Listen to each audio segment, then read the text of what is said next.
आप सभी का मेरे चैनल में स्वागत है। Welcome to my channel. पिछली वीडियो में हम लोगों ने पढ़ा था कि मैनेजमेंट के कैरेक्टरिस्टिक्स क्या होते हैं। ठीक है, इस वीडियो में हम लोग ऑब्जेक्टिव्स ऑफ मैनेजमेंट पढ़ेंगे। अगर आपको मेरी पहली वीडियो देखनी है तो आप प्लेलिस्ट में जा सकते हो, बिजनेस स्टडीज़ क्लास 12 की, और वहाँ पे आप सारी वीडियोस आपको मिल जाएगी। तो हम अभी इस वीडियो में आगे बढ़ते हैं। ऑब्जेक्टिव्स ऑफ मैनेजमेंट, हर एक ऑर्गेनाइजेशन का अलग अलग ऑब्जेक्टिव होता है। ठीक है, और उन ऑब्जेक्टिव्स को अचीव करने के लिए मैनेजमेंट बहुत इम्पोर्टेंट रोल प्ले करता है, क्योंकि मैनेजमेंट क्या करता है, उस ऑब्जेक्टिव को अचीव करने में हमारी मदद करता है। कैसे करता है मैनेजमेंट? क्या करता है, कम से कम रॉ मटेरियल, कम से कम रिसोर्सेज में वो ज़्यादा से ज़्यादा आउटपुट अर्न करने में हमारी मदद करता है। ठीक है, ताकि कोई रिसोर्सेज का वेस्ट ना हो। ठीक है, और ज़्यादा से ज़्यादा प्रॉफिट अर्न कर पाए। In any organisation there are different objectives and management has to achieve all objectives in an effective and efficient manner. मैंने मेरी प्रीवियस वीडियो में बताया है कि इफ़ेक्टिवनेस और एफिशिएंसी क्या होती है। तो आपको अगर नहीं पता हो तो जाके वो वीडियो देख लेना, मैंने उसमें बहुत अच्छे से डिफरेंस उन दोनों में क्या होता है बताया है। Objectives can be classified into organizational objective, social objective, personal और individual objectives.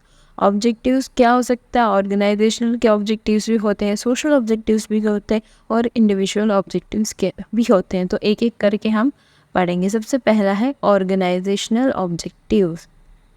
देखो, हर एक ऑर्गेनाइजेशन के अलग अलग ऑब्जेक्टिव्स होते हैं। मैनेजमेंट का काम है कि उन ऑब्जेक्टिव को अचीव करे। Management is responsible for setting and achieving objectives for the organisation. Management का क्या काम है? उन ऑब्जेक्टिव्स को अचीव करने के लिए गोल सेट करना और फिर उस ऑब्जेक्टिव्स को अचीव करना। It has to achieve a variety of objectives in all areas considering the interest of all stakeholders including shareholders, employees, customers and the government। तो जो भी ऑब्जेक्टिव्स है, ठीक है, उनको अचीव करने के लिए मैनेजमेंट क्या करता है? जो एरियाज़ है, हमारे जो ऑर्गेनाइजेशन में डिफरेंट एरियाज़ है, उन सब एरियाज़ को भी ध्यान में रख के कैसे हम हमारा ऑब्जेक्टिव अचीव करें, ये मैनेजमेंट देखता है। ठीक है, अब स्टेक होल्डर्स हो गए, शेयर होल्डर्स हो गए जिन्होंने हमारी कंपनी में इन्वेस्ट किया है, एम्प्लॉयज़ हो गए, कस्टमर हो गए, गवर्नमेंट हो गए। तो इन सब चीज़ों को ध्यान में रखते हुए और ऑर्गेनाइजेशन के गोल को भी ध्यान में रखते हुए मैनेजमेंट को इन सब को बैलेंस करना है और हेल्प करना है ऑर्गेनाइजेशन को अपने गोल को अचीव करने में। और इन सब की जो इंटरेस्ट है और इन सब की जो भी डिमांड है, उन सबको ध्यान में रखते हुए मैनेजमेंट क्या करेगा? ऑर्गेनाइजेशन के गोल को अचीव करने में हेल्प करता है। The main objective of any organisation should be to utilise human and material resources to the maximum possible advantage, that is to fulfil the economic objectives of a business. देखो, अब कोई भी business हो, कोई भी organisation हो, उसका main objective क्या होगा कि मैक्सिमम आउटपुट निकले। ठीक है, और मिनिमम रिसोर्सेज से मैक्सिमम आउटपुट निकले। और जो भी लोग काम कर रहे हैं उसकी ऑर्गेनाइजेशन में, उसमें ऑर्गेनाइजेशन क्या कर रही है? इन्वेस्ट कर रही है। जैसे लेबर काम कर रहे हैं तो ऑर्गेनाइजेशन क्या कर रही है? उनको रोज़ वेजेस दे रही है। ठीक है, एम्प्लॉयज़ काम कर रहे हैं, ऑर्गेनाइजेशन को रोज़ सैलरी दे रही है। तो इनको जो ऑर्गेनाइजेशन उनमें इन्वेस्ट कर रही है, उनको सैलरी दे रही है, उनको वेजेस कर रही है, तो क्या करेगी? वो ह्यूमन रिसोर्स का प्रॉपर यूटिलाइजेशन करेगी, कोई वेस्टेज ना हो, ताकि ठीक है प्रॉपर उनका यूटिलाइजेशन करेगी, ताकि वो अपना गोल अच्छे से अचीव कर ले और प्रॉफिट भी ज़्यादा कमा सके। ठीक है, this are survival, profit and growth. जो ऑर्गेनाइजेशन के ऑब्जेक्टिव है वो 3 है। देखो, सर्वाइवल, प्रॉफिट एंड ग्रोथ। अब हम देख रहे हैं कि सर्वाइवल क्या होता है।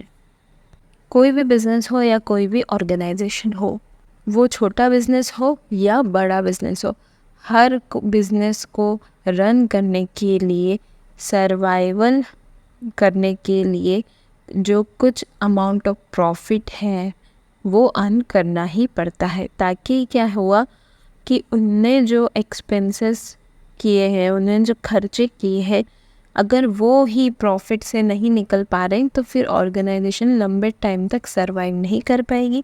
बिजनेस लॉस में चले जाएगा और बिजनेस बंद भी हो सकता है। ताकि ऑर्गेनाइजेशन अच्छे से सरवाइव करे, हमें इतना तो अर्न करना है कि हमारे जो खर्चे हैं वो कवर हो जाए, ठीक है, हम लॉस में ना जाए। The basic objectives of any business is survival, ठीक है। हर एक बिजनेस का क्या बेसिक ऑब्जेक्टिव कि सर्वाइव करे, वो मार्केट में टिक पाए, ठीक है। Management must strike to ensure the survival of the organisation. Management क्या करता है कि ये इंश्योर करता है कि ऑर्गेनाइजेशन को सर्वाइव तो कर पाए मार्केट में, ठीक है। In order to survive, an organization must earn enough revenues to cover cost. Survive करने के लिए enough revenue earn करना बहुत ज़रूरी है ताकि उनकी जो कॉस्ट लगी है, एक्सपेंसेस लगी है, उनको कवर कर पाए। नेक्स्ट है प्रॉफिट। सिर्फ सर्वाइवल इनफ नहीं होता, ठीक है। अगर हमारे जो भी एक्सपेंसेस या खर्चे हुए उसको कवर कर ले, लेकिन अगर हम प्रॉफिट ही नहीं अर्न कर पाए तो फिर क्या काम हमारे बिजनेस का या ऑर्गेनाइजेशन का। तो mere survival is not enough for business. Management has to ensure that organization makes a profit. Profit provides a vital incentive for the continued successful operation of the enterprise. Profit is essential for covering cost and risk of the business. देखो, अगर profit नहीं earn कर पाएंगे लंबे समय तक तो हमें हमारा बिजनेस बंद करना पड़ेगा, ठीक है। हम कॉस्ट तो कवर कर रहे हैं, हम कैसे भी सर्वाइव कर रहे हैं, लेकिन प्रॉफिट ही नहीं अर्न कर पा रहे हैं तो फिर बिज़नेस का क्या ही मतलब, ठीक है। तो प्रॉफिट बहुत ज़रूरी है ताकि आगे जो बिज़नेस में रिस्क आने वाला है उसको हम कवर कर पाए, ठीक है, हम प्रॉपर इंश्योरेंस कर पाए, ठीक है, और जो भी आगे खर्चा होने वाला है उसकी कॉस्ट को भी हम कवर कर पाए। तो प्रॉफिट बहुत ज़रूरी है, ठीक है। नेक्स्ट है ग्रोथ। अब हम प्रॉफिट तो कमा रहे, ठीक है, हम सर्वाइव भी कर पा रहे हैं, हम प्रॉफिट भी कमा रहे हैं, लेकिन हम इतना प्रॉफिट नहीं कमा पा रहे कि हमारी ऑर्गेनाइजेशन ग्रो कर रहे हैं, ठीक है। हम एक सिर्फ सपोज़ हम हर साल सिर्फ 20,000 का प्रॉफिट ही कमा रहे हैं, हम साल भर पूरा साल हो गया 20,000 के प्रॉफिट से ज़्यादा हम नहीं कमा पा रहे, तो हमारी ऑर्गेनाइजेशन ग्रो नहीं करेगी, ठीक है। अगर हम 2023 में 20,000 प्रॉफिट कमा रहे, 2024 में 50,000 कमा रहे, तो ऐसे अगर हमारा प्रॉफिट बढ़ेगा तो हमारी ऑर्गेनाइजेशन किधर जाएगी, ग्रोथ की तरफ जाएगी। लेकिन हमारा प्रॉफिट सेम ही है तो हमारी ऑर्गेनाइजेशन ग्रो नहीं कर पाएगी, ठीक है। अगर हमारी ऑर्गेनाइजेशन ग्रो नहीं कर पाएगी तो हमारा बिजनेस भी ग्रो नहीं कर पाएगा।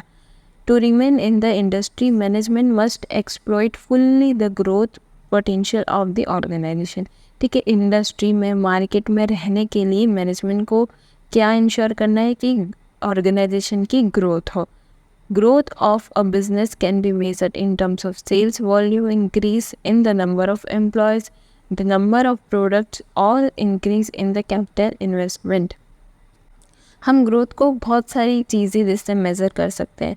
फॉर एग्ज़ाम्पल सेल वॉल्यूम बढ़ गई, ठीक है, हम जो प्रोडक्ट मैन्युफैक्चर कर रहे हैं उनकी सेल बढ़ गई तो उससे क्या होगा, हमारी जो ऑर्गेनाइजेशन है उसको उसकी ग्रोथ होगी, ठीक है, क्योंकि प्रॉफिट भी बढ़ेगा और नंबर ऑफ़ एम्प्लॉयज़ बढ़ जाते हैं हमारी कंपनी में, ठीक है, क्योंकि बहुत सारा काम है, नंबर ऑफ़ एम्प्लॉयज़ भी बढ़ा दिए और उससे क्या होगा, हमारी ऑर्गेनाइजेशन ग्रो होगी। द नंबर ऑफ़ प्रोडक्ट्स और इंक्रीज़ इन कैपिटल इन्वेस्टमेंट, ठीक है। और प्रोडक्ट जो हम एक ही प्रोडक्ट सेल कर रहे थे, अभी हमने और भी प्रोडक्ट सेल करना स्टार्ट कर दिए तो उससे भी हमारी ऑर्गेनाइजेशन ग्रो करेगी। कैपिटल इन्वेस्टमेंट, हमने ज़्यादा इन्वेस्ट किया। कैपिटल इन्वेस्टमेंट मतलब जो लॉन्ग टर्म एसेट्स होते हैं उनमें अगर हम इन्वेस्ट कर रहे हैं उससे भी क्या होगा, लॉन्ग टर्म हमें फ़ायदा होगा। तो ग्रोथ भी बहुत ज़रूरी है एक बिज़नेस के लिए। सेकंड है सोशल ऑब्जेक्टिव। अभी हमने ऑर्गेनाइजेशनल ऑब्जेक्टिव पढ़े, अब हम पढ़ेंगे सोशल ऑब्जेक्टिव। सोशल ऑब्जेक्टिव क्या होते हैं, देखो, अगर हमारी कोई कंपनी है, कोई बिज़नेस है, अगर हम कोई कंपनी बिज़नेस रन कर रहे हैं तो जिस सोसाइटी में हम रह रहे हैं हमें उसका भी ध्यान रखना ज़रूरी है, ठीक है। अगर हम कोई ऐसा बिज़नेस कर रहे हैं जिससे हमारे एनवायरनमेंट को बहुत नुकसान हो रहा है तो उससे क्या होगा, जो पब्लिक है, जो जनरल पब्लिक है, जो कस्टमर है, उन्हें तो पता ही होगा ना कि आपके जो प्रोडक्ट है वो एनवायरनमेंट फ्रेंडली नहीं है तो कस्टमर को उसको यूज़ ही नहीं करेंगे, ठीक है। तो ये सब सोशल ऑब्जेक्टिव होते हैं कि हमें सोसाइटी का भी ध्यान रखना पड़ता है, हमें आसपास के एनवायरनमेंट का भी ध्यान रखना पड़ता है, ठीक है। और जैसे हम कुछ कुछ बिजनेस होते हैं, कुछ कुछ प्रोडक्ट्स होते हैं ना, जो अपना 2% 3% स्कॉलरशिप के लिए इन्वेस्ट करते हैं। प्रोडक्ट का जो प्राइस सपोज 20 रुपीज़ है प्रोडक्ट का प्राइस, तो वो 18 रुपीज़ अपने पास रखते हैं, और जो उसका 2% है जैसे 2 रुपये, वो हर एक प्रोडक्ट में से 2 रुपीज़ इन्वेस्ट कर रहे हैं, मतलब स्कॉलरशिप में इन्वेस्ट कर रहे हैं ताकि वो गरीब बच्चों को पढ़ा सके। तो ये सारे सोशल ऑब्जेक्टिव्स होते हैं। तो ऐसे जो ऑब्जेक्टिव्स हैं वो कंपनी को ध्यान रखने चाहिए। It involves the creation of benefit for society, ठीक है। As a part of society, every organisation whether it is business और non business has a social obligation to fulfill.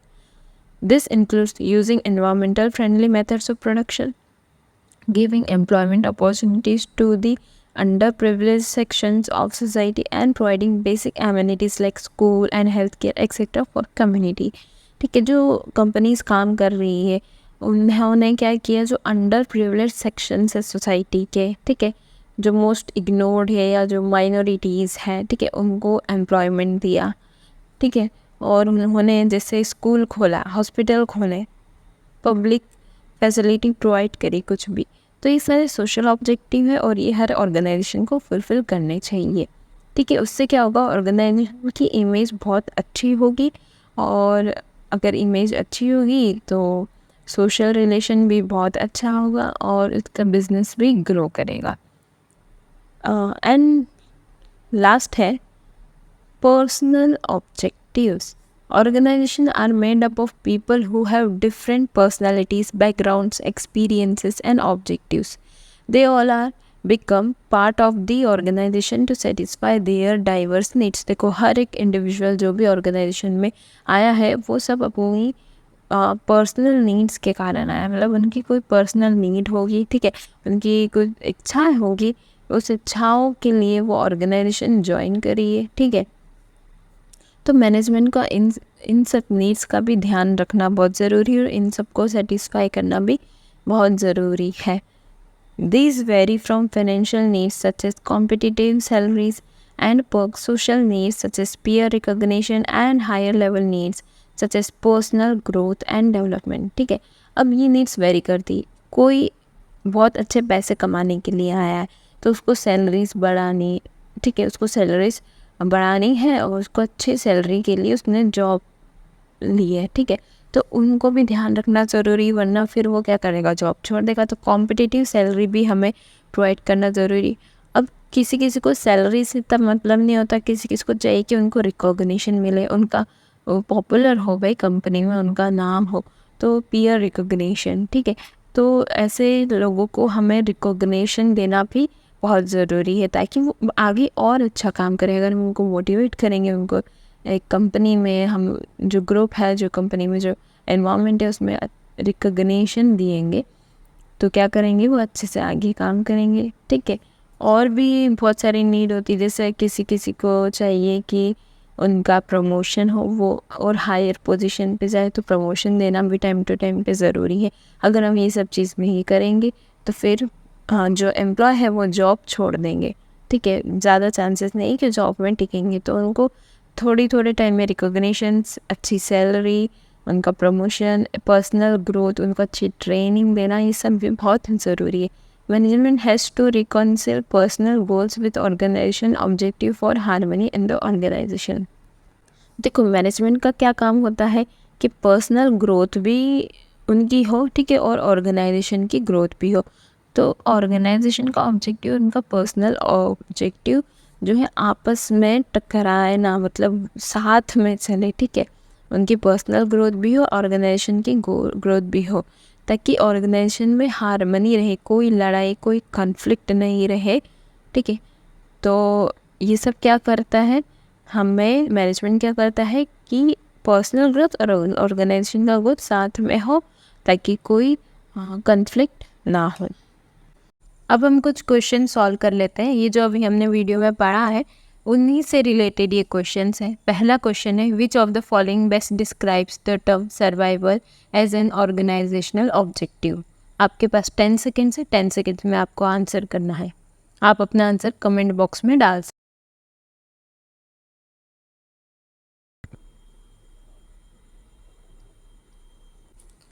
तो इसका आंसर है C, earning enough revenues to cover cost. Next question है which of the following is a primary organisational objective that management must focus.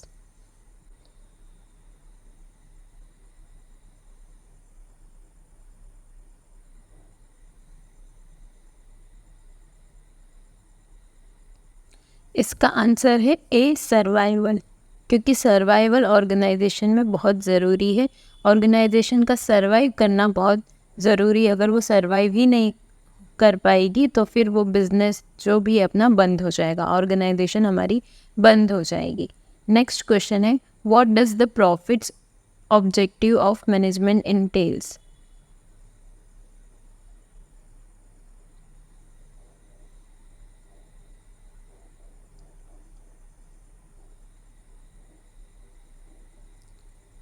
इसका answer है B, covering the cost and risk of the business.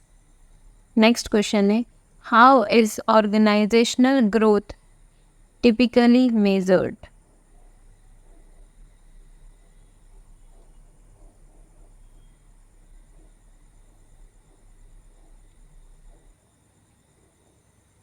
इसका answer है B, increase in sales volume and number of employees. Next question है which of the following is an example of a social objective for an organisation.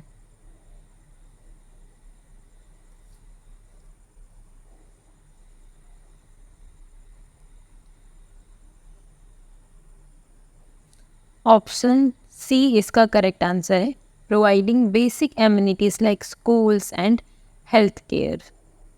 Next question है, इस question का answer आपको comment box में डालना है। इस question का आंसर मैं नहीं बताऊंगी। What is a key aspect of personal objectives with in an organisation. Thank you. Next topic हमारा जो होगा वो होगा इम्पॉर्टेंस ऑफ मैनेजमेंट।